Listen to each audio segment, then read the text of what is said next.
Gusto ko lang linawin ang tungkol sa mga comments na stickers, emojis, GIFs, at avatars at iba pang mga automated na mga comments sa comment section. Generally, ito ay hindi natin masasabi na hindi ito pinayagan sa Facebook. Ulitin ko. Ngunit, marami ng mga content creators na nagkaroon ng violation dahil may nagpadala ng sticker sa kanila na hindi naman akma, hindi naman tama sa kanyang content at siya ay na demonetize. Kaya kung ako ang tanungin, please respect na lang ang aking tungkol dito ang aking pananaw. Mas gusto ko pa na ang ipadala mo sa akin ay words. Huwag na lang yung mga automated na stickers na yan or emojis, mga avatars, GIFs, and other isang click lang na ready-made na i-click natin. Kaya may isang follower na nag-react, bakit pala binibigayan sa atin ni Facebook na yan pala ay magkaroon, maaari maging dahilan na pa rin ang violation dahil anumang sobra na gamit mo niyan at hindi angkop sa content na binigyan mo ng engagement ay talagang magkaroon ng violation. Ikaw na nagbigay ng ganyan na mga komento at yun din ang may-ari ng post na yan. Dahil ang mga automated or ready-made ay isang click mo lang, wala yung tinatawag natin na sincerity. Para sa akin, isang katamaran yan na mag-click ka lang na copy-paste ay hindi ako masisiyahan kung ako yung content creator na pinadalan mo ng mga ganyan. Kaya sa akin na huwag na lang kayo magpadala sa akin. Dahil may lalo na yung mga regular Facebook users lamang na hindi naman katulad natin na digital creators or content creators, talagang kahit ano na lang i-click nila para makapagpadala ng comment.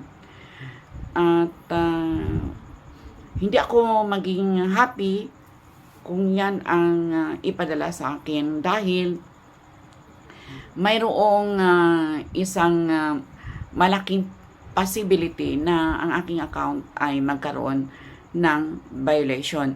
Dahil nagkatotoo na nga ito sa mga ilang content creator na pinadalan ng sumasayaw na stickers, na graphics na talagang nangyari sa kanya, inawa ako na demonetize siya at restricted.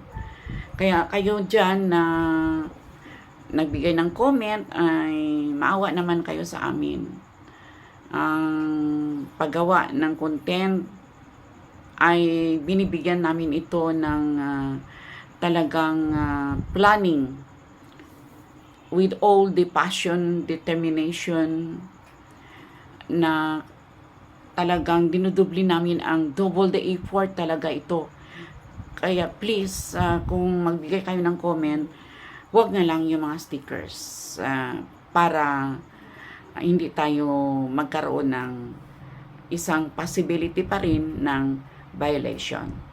Kaya, so sa recapitulation, bagamat mayroon ding suggestion na pwedeng gumamit ng stickers, ng emojis, kapag hindi naman wasto ang paggamit, magkaroon pa rin ng violation. Kaya mas mabuti na wag na lang, words na lang ang gamitin natin. Mga salita na specific, na tumutukoy talaga sa comment. We can use probably adjectives to describe the content in a specific manner. Mayroon pa kayong natutunan sa binahagi ko ngayon na respect about the giving of stickers, avatars, GIFs, emojis, and other automated na mga comment? Comment naman sa comment section alin na bahagi ang higit niyong nagustuhan o aling bahagi ang gusto niyong dagdagan o bawasan. Paki-likes, comment, share, and paki-send na rin ng stars kung sa palagay mo ay mayroon kang nakuha na kaalaman o naging makabuluhan, nagkaroon ng kalagaan ang video na ito para sa iyo. I am your teacher vlogger, Teacher Bing, Erlinda Bing, Basilio Rindon. Teacher na, vlogger pa. Mabuhay, magandang buhay, mabuting tao. Mabuhay, mabuting tao, magandang buhay. Good person, good life. Good life, good person, long live you. Signing off, until my next vlog. Thank you for watching. Mabuhay!